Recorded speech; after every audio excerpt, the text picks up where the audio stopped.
Carolina Beach is definitely less friendly than other towns when it comes to food trucks.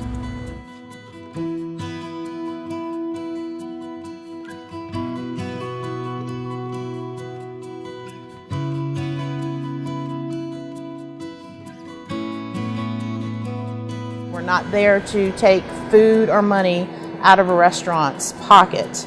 We're there to keep the draw, to keep the people there so they don't leave our tiny little island and go somewhere else to eat over onto the mainland. I'm from Carolina Beach. I was born and raised. It's just unfair. You have to have a brick-and-mortar down at Carolina Beach to run the food truck, and it just seems like they're trying to establish a kind of a locals only.